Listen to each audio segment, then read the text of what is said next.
A bright future. That's what Erie Otters fans see when they look at their squad's roster. After a retooling year, the process was ready for its next step in the growth of a junior hockey franchise. The first step was the team returning its coaching staff for another season. The first time in 6 years the team didn't experience any change behind the bench. The budding roster would continue to learn from head coach Chris Hartsburg, associate coach B.J. Adams, and assistant coach Wes Wolf, grooming this team to become the next Erie contender. One change was made on the staff as general manager Dave Brown invested further into his goaltending by hiring Shane Clifford as the team's goaltending coach. Clifford joined the organization after most recently holding similar positions in 2017-2018 with the Sioux City Musketeers, Youngstown Phantoms, and most notably the Everett Silvertips, where he mentored Carter Hart to 3 consecutive WHL Top Goaltender Awards, as well as CHL Goaltender of the Year in 2018. Clifford also coached NHL goaltenders John Gibson and Marc-Andre Fleury. The roster returned 14 players from the previous year, led by captain and only overage player Kyle Maximovich. One of the youngest teams in the league came in with more to prove now after a season under their belts. The franchise would continue its youth movement with player commitments from draft choices in defenseman Brendan Kishnick, Jamie Drysdale, Marcus Gillard, forwards Daniel D'Amato, Brendan Sellen, and Brendan Hoffman, and goaltender Noah Battaglia. Another new face came in the CHL import draft as Erie selected Czech forward Peter Chaika from the Swiss Elite Junior A League with their 12th overall selection in the summer. Lastly, the Otters acquired Daniel Singer from the Niagara Ice Dogs in a trade. The 2-year OHL vet would add some extra firepower to the fledgling lineup. The journey was ready to begin, and for the first time in franchise history, the Erie Otters were starting a season on home ice. The Erie Insurance Arena was ready to send the team off on September 22nd, and boy, did the night deliver. The Erie Otters welcomed in the Flint Firebirds on a Saturday night, and things got off to a quick start.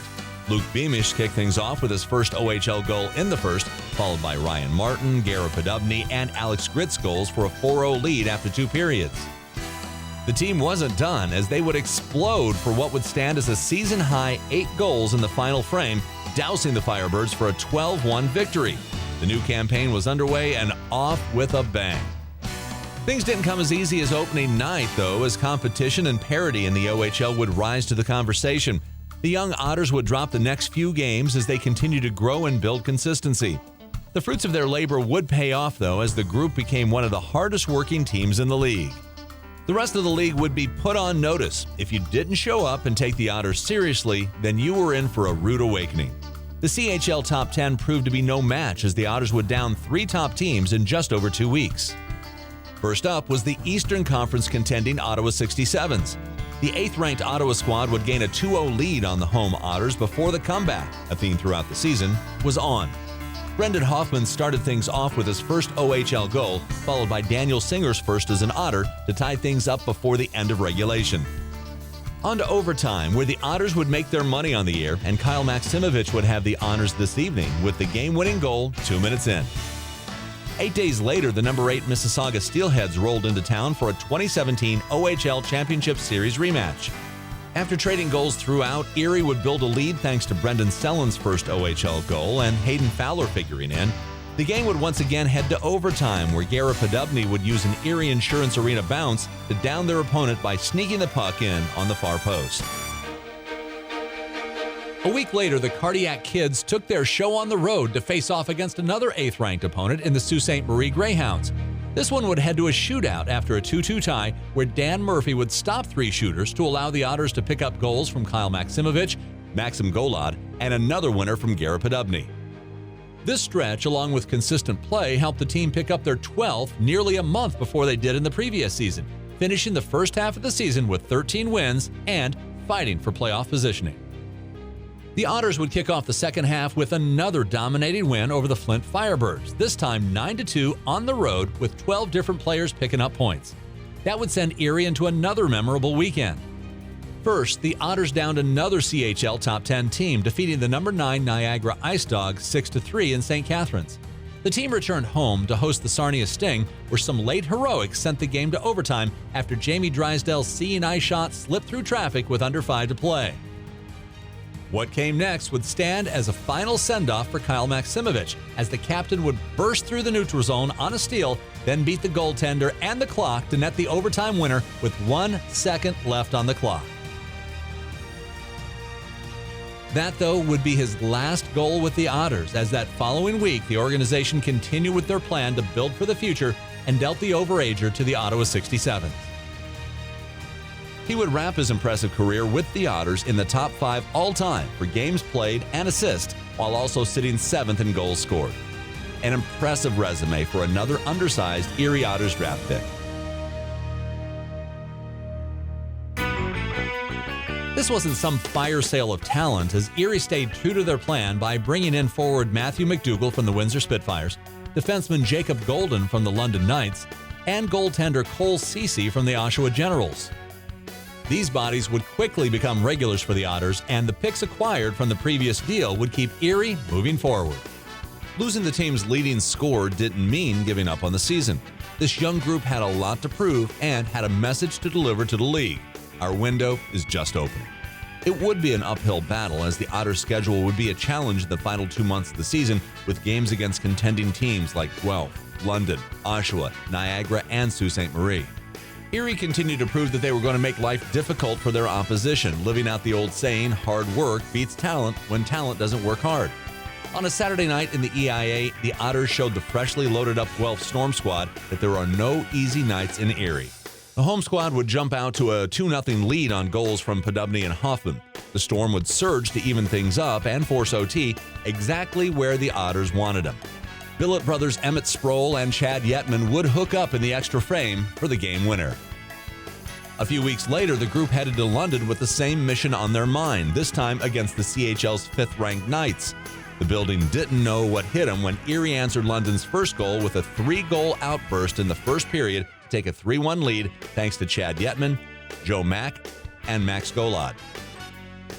The Knights would crawl back into the game to force overtime, where once again the Otters shined. It took only 19 seconds into OT for the Otters' future to win the game, as Golod and Yetman would set up Jamie Drysdale for the winner, and a nice feather in the cap for this year's group. The season would come down to its final weeks, with the Otters chasing the final playoff spots just behind the 7 and 8 seeds by just a few points. On a Saturday night in Erie, a week before the season ended, the Otters would leap back into the playoff picture by grabbing 2 points from the Mississauga Steelheads. Erie took a 2-1 lead into the first intermission thanks to Matthew McDougall and Chad Yetman. The Fish would snap back, though, to take a lead of their own 3-2 in the third period.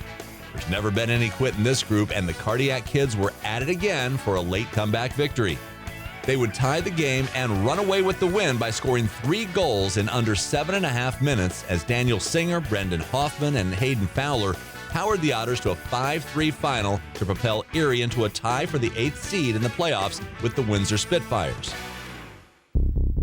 Although the standings wouldn't finish that way, and Erie would miss the postseason by a mere 4 points by Game 68. Maybe the schedule caught up with the group with 7 games in the final 10 days of the season, but you wouldn't find any excuses in the locker room, as the team left everything on the ice in their final games of the regular season. After being eliminated from the playoffs in February in 2017-2018, the retooling squad took their playoff push all the way to the final 2 games of this season. There's a process that goes into molding a new group into a championship contender. You could see the fire night in and night out in these Erie Otters. The coaching staff has worked to develop this group and turn them into everyday OHLers while preaching consistency over each 60-minute game. That comes with time, but this year it was clear steps were taken forward. This past season, the Otters led the league in 1-goal victories with 17 of them, not to mention appearing in the most 1-goal games, 26, which featured a league-leading 9 overtime wins while appearing in the most extra-time games. The future is promising in Erie, and the organization continues to expand its talent pool. For the first time in team history, the Otters selected 3rd overall at the OHL priority selection and welcomed skilled centerman Connor Lockhart. The latest Otters first-rounder brings a dangerous threat to the ice on every shift and will be a welcomed addition to the Otters forward group as the latest in a line of Connors in Erie. The team also received commitment from goaltender Aidan Campbell, fresh off a national championship with his Pittsburgh Penguins elite squad. The big netminder gives the Otters a dynamic duo between the pipes along with veteran Daniel Murphy. The pieces are coming together in Erie for a roster that's getting ready to contend for the OHL. In the coming years, the young Otters will see the script flipped as they become the veterans in the league and their window just beginning to open.